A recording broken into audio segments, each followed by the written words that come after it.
In this video, what I'd like to talk about is the difference between conductors and insulators and how they respond to some external stimulus, which I'll describe in just a second here. So what we've drawn here is a two-column sort of chart here. We have some conductors on this side and some insulators on the other side. And we're also using that model of matter that we discussed in a previous video. In particular, the model of matter that we're talking about here is just big bulk. Something doesn't really matter what the shape is here. And the red dots in these models here are meant to represent the protons, the nuclei of the atoms that the material is made out of. They're fixed. The red dots will never move in anything that we do here.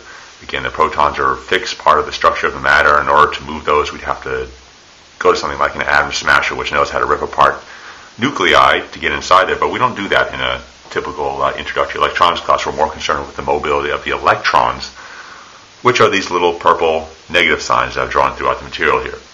So what we'll do first is go down the conductor list here, and I'm just going to apply some of these external stimuli that I was talking about here to see what will happen. So here's the conductor right here, and this one here is meant to be the same conductor again here. And again, the model of matter for both the insulator and the conductor look exactly the same. A bunch of protons that don't move, that set up the structure of the object. A bunch of electrons dispersed through there. But we're remembering with conductors and insulators that in conductors, the electrons are very mobile, ready to move around at any time. The copper, the aluminum, the iron. The insulator, the glass, the plastic, the wood over here has the same structure, the protons and the electrons, but the electrons do not move very much. Here's our first external stimulus here, and let's see if we can see what will happen. So what I'll do with this conductor over here is what I'm going to do is I'm going to move a rod near it like this. Here's the rod right here. And I'm going to say that this rod somehow has been positively charged. So this positively charged rod now is moved near the conductor. We're just going to ignore this conductor in a minute because things get too messy if I try and erase and redraw it. So now we're just looking at this conductor down here. I brought a positively charged rod near this conductor. So the question is, what did the electrons do? Well, because all these electrons here, which are uniformly distributed throughout the conductor, and they're both sort of net neutral as we start here, they're going to see this positive charge. And of course, we know opposites attract. And so what this positive rod is going to do, which is my external stimulus here, is it's going to draw all the electrons in the conductor to this edge of the conductor.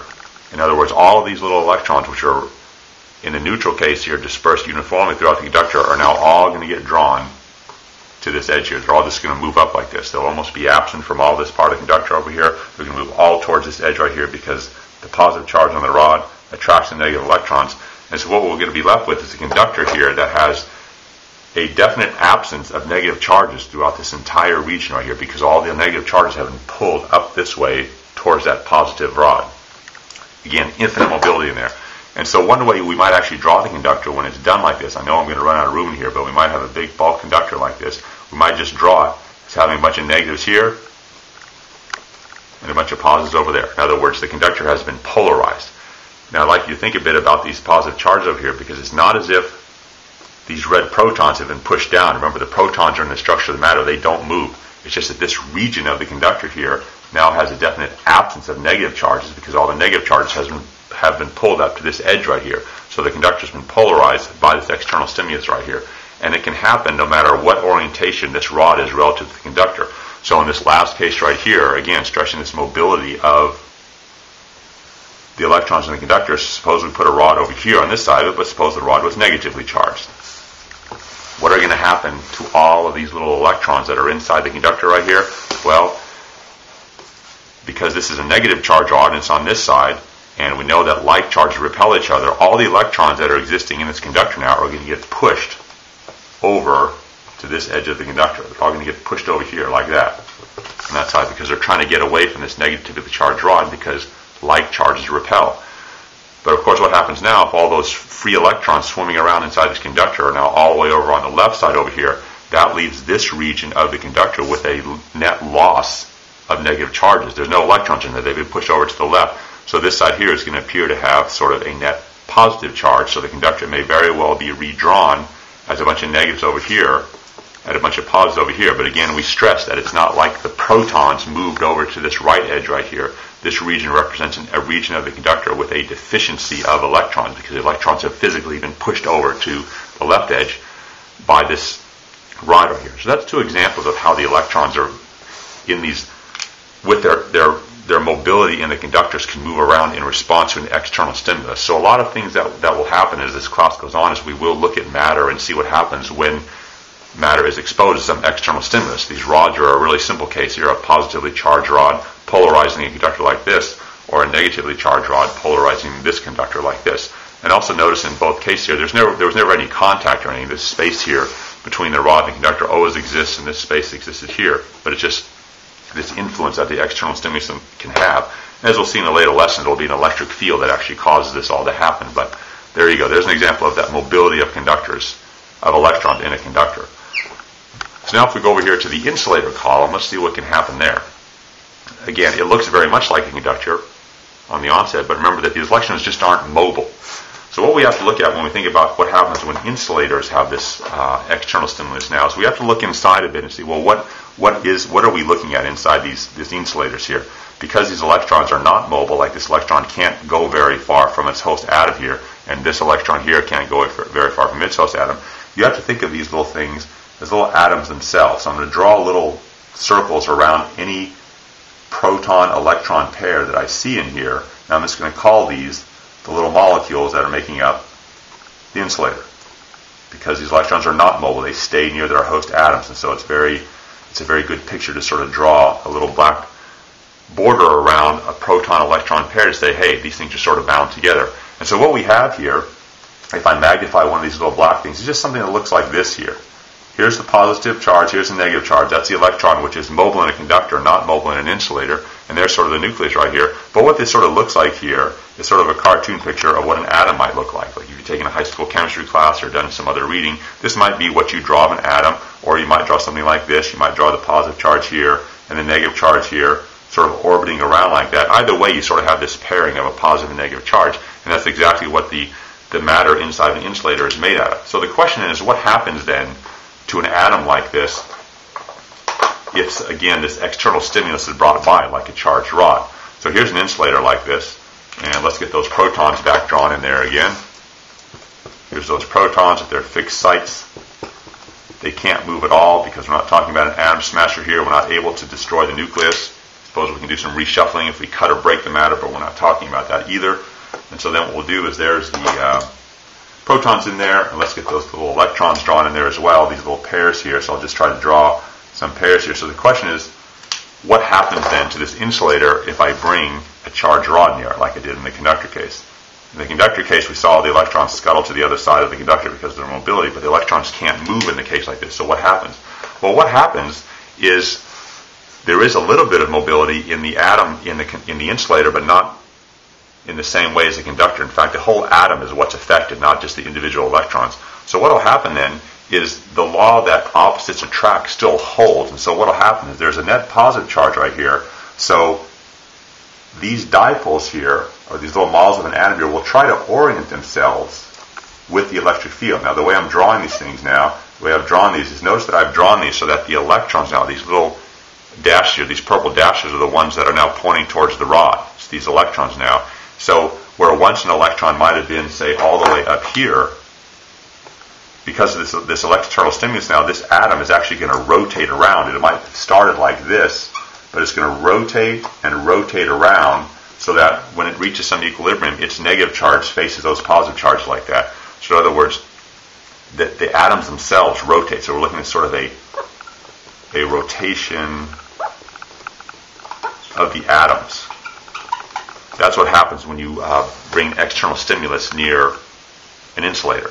And so what ends up happening then is inside the entire insulator, all of its atoms have been rotated in a preferred direction like that. So it sort of looks like this.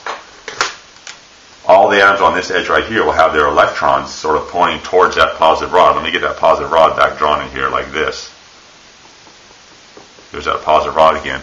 So there hasn't been very much mobility as promised with these insulators, but all the electrons, as they exist in the atoms, have just been rotated towards it. So here's a proton here, here, here, and here like that. And at the very next level, the same thing will happen. Here's some negatives here of some protons a little deeper in the material. And here's their protons right here, like this and like this and like this. And it sort of proceeds like that all the way to the very top here. Let me draw just a few more protons in here. I'm not drawing as many as I did before because it's getting kind of messy in here. There we go. There's some more electrons like that. Now I'm going to go ahead and draw those little black boundaries around them like this. Remember, the red dot's the proton or positive area. Purple dash is the negative or the electron. So this is what the matter, the insulator, will look like. And so the idea now is to contrast this with the very top view. So here's what it looks like now in response to that external stimulus. All the atoms are sort of aligned with the negative charges facing the field because, again, opposites attract. The electrons are trying to rotate towards the positive rod, but they can't move, so the best they can do is just rotate. So you can contrast this picture right here with this one over here. See, there is definitely a difference now, where in the top case here, these dipoles definitely have a very disordered state. They sort of point in all different directions, even though my diagram isn't great like that. But say this dipole here is pointing to the left, this one to the left, this one to the left, that one to the right. This one's a little like down and over right here, and there might be even some, if I draw them out, that might be sort of vertical. Sort of the dipoles here are sort of more random in here. It has to do a bit with the thermal state of the matter too. It's just a big random orientation here. But when you get down here and hold that positive rod near the conductor, you can say now that the atoms here have all become oriented. Or you could classify the matter now as being polarized. And I want to draw one more picture of this, even though I'm running out of room to illustrate this here. So this is the difference between what happens when an insulator is, say, all by itself, or under the external influence of something charged like that. It becomes polarized. So I want to take this picture one more step to show you the way you can think about it when it's polarized. That's what happens. Let me just erase some of this conductor over here, conductor business over here, and I'll draw the bulk matter one more time like this. So here's the insulator once again. I'm trying to draw one last picture here of what happens. So you look very carefully, what happens here is, okay, so fine, all the atoms are now polarized because of this external influence here. So if you look very carefully, in particular really deep into the matter here, what do you see? You see a bunch of negative charges down here on this front surface right here, and because the material ends right here, there's just free space out here. There's really nothing for these electrons to sort of pair with. But if you look very deep into the interior of the insulator now, you see this proton here sort of near this electron right here and right here. They're sort of close together like that. And we mentioned in another video that whenever negative and positive charges sort of get close together, they tend to net neutralize themselves. Like if you look in any one of these green circles that I just drew, the net charge inside of it is zero, because each green circle has one proton and one electron, one proton and one electron, one proton and one electron. There's a net zero. But you see, if I draw the same green circle around these edge charges right here, there's nothing to balance them with because they're on the edge of the material here. This has a net negative in it. And if I draw the same green circles up here around these positive protons up here, they don't have anything to balance with either. It's only the deep inner parts of the insulator, of the body of the material, that can actually balance with an opposite charge in either case, but the edges cannot. And so what happens in the insulator is, once again, what it ends up looking like, all net told, is if I bring that rod near it, if I bring this positive rod near the insulator once again, we get a bunch of negative charges on this side here, and a bunch of positive charges over here. So all told, the insulator becomes polarized also. How do I know it's polarized? Because the interior has no net charge here, but the surface nearest the external influence or the charged rod is negative, and the surface farthest away is positive. It almost looks like the negative charges have moved towards the positive rod and the positive charges have been repelled away. But we know that doesn't happen because there's there's no good electron mobility inside of these insulators like this. Nevertheless, this is the picture. So in that regard, it looks very much like the conductor when it's done, but for a very, very different reason. The conductor gets polarized because the electrons actually move.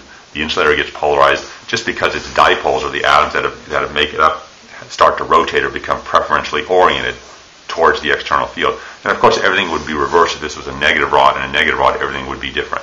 But that's the story with insulators and conductors. And try to just keep that in your mind, that insulators have a lot of this electron mobility. The electrons are always ready to move on a moment's notice and very easy to move, where insulators, it's really a rotation or a polarization of the otherwise fixed atoms that brings it to a polarized state from an otherwise random thermal state like that.